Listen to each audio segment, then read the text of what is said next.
Saya Roy Asdike, jumpa lagi bersama Balitbank Channel, One OPD, One Innovation, One Village, One Innovation. Kita ketahui bahwa tahun 2021 ini, pemerintah Kabupaten Buleleng melalui Badan Pengembangan Inovasi Daerah Kabupaten Buleleng telah berhasil melakukan 6 kajian kelitbangan yang merupakan kerjasama dengan beberapa buah perguruan tinggi ternama di Kabupaten Buleleng. 6 kajian ilmiah itu terdiri dari 4 kajian ilmiah kelitbangan dan 2 penyusunan naskah akademik untuk bahan penyusunan Ranperda Kabupaten Daerah Buleleng. 4 kajian ilmiah itu terdiri dari, yang pertama adalah studi pengembangan dan tata kelola sektor pariwisata Kota Singaraja. Yang kedua adalah studi pengembangan pendataan penduduk non-permanen berbasis digital di Kabupaten Buleleng. Kemudian yang ketiga adalah studi pengembangan agrowisata di Desa Pancosari, Kecamatan Sukasade, Kabupaten Buleleng, dalam rangka meningkatkan kesejahteraan petani. Dan yang keempat adalah studi pengembangan koperasi sektor real guna penguatan ekonomi kerakyatan. Dan 2 penyusunan naskah akademik itu terdiri dari penyusunan naskah akademik tentang perubahan RT RW daerah Kabupaten Buleleng tahun 2013-2033 dan penyusunan naskah akademis tentang RP 3KP, Rencana Pengembangan Pembangunan dan Kawasan Pemukiman di Kabupaten Buleleng. Materi-materi ini tentu materi yang sangat penting dan urgen dalam rangka menjawab permasalahan dan tantangan pembangunan di daerah Kabupaten Buleleng. Nah, bagaimana kemudian hasil daripada rekomendasi tenaga ahli yang sudah berhasil dilakukan kajian dan penelitian ini? Balitbank Channel akan membahasnya dengan melakukan wawancara eksklusif dengan semua tenaga ahli yang telah melakukan kajian ilmiah ini. Mari ikuti Balitbank Channel.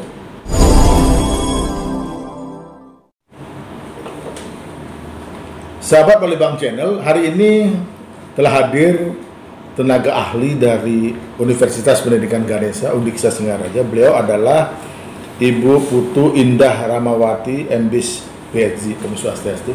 Swastiastu. Ya, kita akan membahas tentang hasil kajian yang sudah dilakukan oleh tenaga ahli tentang strategi pengembangan dan tata kelola kepariwisataan Kota Singaraja. Nah, ini sangat menarik karena memang Kota Singaraja sendiri adalah memiliki sejarah yang sangat panjang. Pernah menjadi ibu kota Sunda kecil, peninggalan-peninggalan zaman Belanda juga banyak, dan ini yang dikaji oleh Ibu Indah Ramawati yang tentu saja telah berhasil memberikan rekomendasi akan diserahkan kepada Pemkab Buleleng untuk menjadi acuan pengembangan bagaimana tata kelola pariwisata Kota Singaraja. Ibu Indah, ini kan 2 bulan waktunya Ibu melakukan kajian, Bu ya. Ada kendala nggak, Bu, untuk melakukan kajian tentang bagaimana pengembangan dan tata kelola pariwisata Kota Singaraja? Kalau kendala berarti tidak ada. Tidak ada ya? Ya, karena kami sudah terbiasa melakukan penelitian dan kami sudah mengatur jadwal kami dengan baik, ya. Sehingga kami melaksanakan. Dari kendala materi? Secara materi, karena ini bidang saya memang kepariwisataan, saya tidak mengalami kendala. Iya, iya. Nah, kemudian kan ini arahnya akan muncul rekomendasi untuk pemerintah daerah tentang pengembangan dan tata kelola pariwisata Kota Singaraja, Bu. Selama ini potensi yang dimiliki Kota Singaraja, bagaimana, Bu, tentang potensi destinasi pariwisata Kota Singaraja? Potensi Kota Singaraja itu kan sangat banyak, ya. Dan juga memiliki sejarah yang sangat tinggi kualitasnya sehingga layak untuk dipersembahkan kepada wisatawan. Betul. Hanya saja dari segi pengemasan dan pemasarannya masih belum optimal. Gitu. Jadi dari penelitian saya menggunakan konsep model SWOT untuk perencanaannya. Nah, dari situ kami merekomendasikan beberapa hal gitu ya. Ibu, sebelum ke rekomendasi, Bu ya, kalau kita lihat tadi Bu menyatakan bahwa pengelolaan dan pengembangannya belum efektif dilakukan. Kenapa bisa seperti itu, Bu? Kalau padahal potensinya luar biasa kan? Iya. Kalau saya melihat karena belum ada DMO namanya, Destination Management Organization.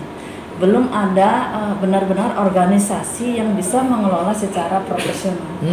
Dan inilah yang menjadi rekomendasi dalam penelitian. Ya, jadi selama ini pengelolaannya itu hanya dilakukan oleh pemerintah daerah oleh sendiri. Pemda.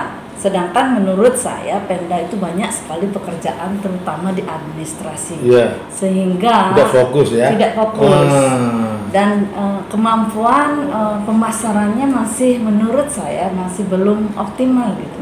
Jadi perlu ada orang profesional benar-benar fokus untuk mengelola kepariwisataan Kota Singaraja. Ya, kalau menurut Ibu orang profesional itu apakah ada di luar lingkup Pemkab Buleleng atau memang orang dalam Pemkab sendiri, Bu? Kalau menurut saya dicari orang di luar. Jadi ya. semacam outsourcing lah. Outsourcing, Satu manajer, kemudian ada tim kreatifnya. Sehingga dengan adanya satu manajer tata kelola satu pintu untuk beberapa lokasi ini, manajemennya lebih mudah. Dan dicari orang-orang yang tim kreatif. Ya. Dengan adanya tim kreatif mereka bisa membuat promosi sendiri, kemudian memasarkan potensi-potensi yang ada, kemudian yang mengatur. Tentu saja nanti pemasukannya masuk ke Pemda. Ya, dari potensi yang ada di Kabupaten Buleleng untuk pengembangan tata kelola pariwisata Kota Singaraja, yang mana nih Bu yang direkomendasi Bu dari potensi-potensi yang ada ini? Nah, hasil penelitian kami ada 6 sebenarnya ya, objek wisata yang diminati oleh wisatawan. Yang pertama eks-pelabuhan Buleleng.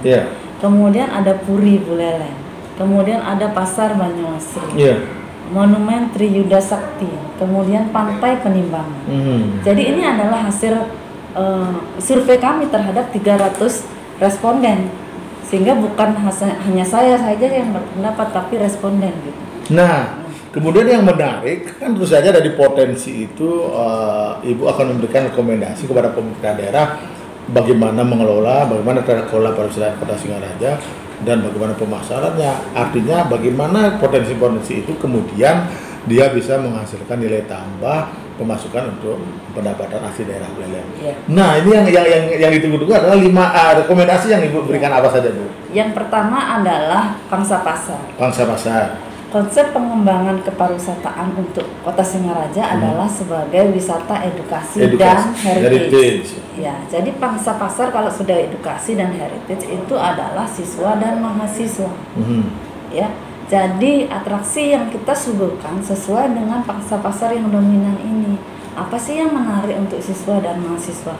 Let's say ke Puri Buleleng. Kalau hanya kita tawarkan benda-benda bersejarah tanpa ada sesuatu yang menarik gaya anak muda gitu, mereka tidak akan datang. Jadi perlu ada tim kreatif di dalamnya. Contoh Monumen Triyuda Sakti, bagus sekali loh, ada tamannya, ada monumennya, ada ornamen-ornamen di dalamnya. Tapi kalau itu tidak menyentuh ya anak-anak dan mahasiswa-siswa tidak akan harus ada sentuhan lain yang menarik ya. Itu rekomendasi yang pertama. Yang kedua adalah perlu dibuatkan master plan. Master plan tentang revitalisasi potensi-potensi wisata yang ada. Kalau selama ini belum pernah direvitalisasi, Bu? Sudah pernah kan? Sudah. Contoh yang sudah pernah direvitalisasi itu adalah Monumen Triyuda Sakti kan, dari tanah menjadi bangunan seperti itu. Tetapi biaya operasionalnya kan tinggi dan ketika masuk pengunjung gratis. Nah, itu masalah yang kami temukan dan kami memberikan solusi di dalam penelitian itu. Sehingga apa yang terjadi dengan monumen, banyak yang rusak, terbengkalai, kemudian masih banyak tanah yang rusak. Karena masalah tidak bisa rehabilitasi. Tidak ada biaya untuk ada biaya tapi biayanya masih kurang. Sehingga kami merekomendasikan ada beberapa fasilitas penunjang perlu ditambah. Pertama, untuk menarik minat wisatawan. Kedua, untuk membuat wisatawan lega lah membayar uang retribusi. Kemana uang retribusi? Untuk biaya operasional dan untuk masuk ke Pemda. Jadi ujung-ujungnya Pemda itu akan sejahtera. Sejahtera dari rekomendasi yang saya buat. Bahkan kami membuat semacam bisnis plan, berapa sih cocoknya biaya masuk, berapa profit untuk Pemda. Harus jelas itu, Bu. Iya, jelas begitu. Sehingga Pemda bisa berpikir, oh dengan investasi sekian, saya ada kemungkinan mendapatkan pemasukan. Contoh Monumen Triyuda Sakti setelah kami hitung cukup minimal itu bisa dapat 700 juta per tahun. Per tahun ya? Lumayan itu untuk Pemda. Lumayan sekali Bu. Udah profit, iya, belum tidak pemeliharaan ya. untuk pemerintah. Nah kemudian rekomendasi yang lainnya yang Itu ketiga. sudah. Nah yang ketiga kami menggunakan konsep model SOAR. Ya. SOAR itu kami tidak jabarkan satu-satu karena kami memberikan beda-beda untuk setiap potensi yang ada. Jadi model SOAR itu adalah strength, opportunity, aspirasi, dan result. Result apa yang diinginkan dari setiap potensi yang ada dan bagaimana mencapainya. Dan kami merekomendasikan di setiap lokasi yang ada. Nah kemudian yang kelima adalah Taman Bung Karno. Kenapa Taman Bung Karno saya masukkan sebagai prioritas? Karena ini akan diresmikan bulan Desember 2021. Ya. Nah 2021 ini udah di sini di ujung mata, kita sekarang udah September kan? Betul. Nah yang kami rekomendasikan pertama disusun sebuah SK pengelola. Dicari orang yang profesional untuk bisa menjaga Taman Bung Karno agar tetap indah dan bisa berkontribusi terhadap PAD daerah. Bu Indah, Ya. ini kan 5 rekomendasi Bu ya akan diberikan kepada pemerintah daerah. Bagaimana kemudian rekomendasi ini bisa diterapkan secara efektif oleh pemerintah daerah? Kalau menurut saya semua instansi OPD terkait diberikan penjelasan, diberikan arahan, kemudian benar-benar dibuat satu tim untuk merealisasikan apa yang kami rekomendasikan. Karena secara nyata ya bisnis plan menyatakan bahwa ini profit kalau diimplementasikan dengan baik. Ya, karena kita mengetahui bahwa biaya operasional untuk Pemda itu sangat tinggi. Kita perlu melakukan kreativitas tertentu untuk memberi pemasukan kepada daerah. Iya. Sejauh mana kemudian rekomendasi ini efektif bisa dilakukan oleh Pemda? Apa yang harus dilakukan oleh Pemda? Menurut saya secara roadmap yang kami tulis pertama adalah membuat tim. Tim ya? Ya, tim untuk membentuk DMO, Destination Management Organization. Itu dulu dibuat. Sehingga dengan adanya tim ini kemudian mereka membuat action plan. Action plan apa yang harus pertama dilakukan. Kalau dalam roadmap kami yang tadi yang pertama dilakukan adalah Taman Bung Karno harus benar-benar itu dulu yang digarap. Tahun 2022 garap Monumen Triyuda Sakti. Tahun 2003 menggarap Pantai X Pelabuhan Buleleng. Tahun 2024 Pantai Penimbangan. Kenapa tak Pantai Penimbangan yang paling jauh gitu? Karena itu menurut saya memerlukan biaya yang paling tinggi. Karena benar-benar belum ada apa-apa di sana. Sedangkan Monumen Triyuda Sakti kan pagar sudah ada lengkap ya. Kita tinggal renovasi dan tambah-tambah sedikit sehingga itu yang paling dekat lah 2022. Terima kasih. Sahabat Palembang Channel, itulah tadi 5 rekomendasi yang disampaikan dari hasil kajian oleh Ibu Putu Indah Ramawati tentang strategi pengembangan dan tata kelola kepariwisataan Kota Singaraja. Potensi yang ada saat ini sangat disayangkan jika ini tidak dikembangkan. Apalagi tadi sudah diberikan rekomendasi bagaimana semua potensi ini kemudian bisa memberikan nilai tambah bagi pemasukan pendapatan asli daerah Buleleng. Tentu ini sangat menarik dan kita berharap bahwa 5 rekomendasi ini akan segera dilakukan oleh pemerintah Buleleng terkait dengan OPD-OPD yang ada. Terima kasih, sampai jumpa pada materi yang lain.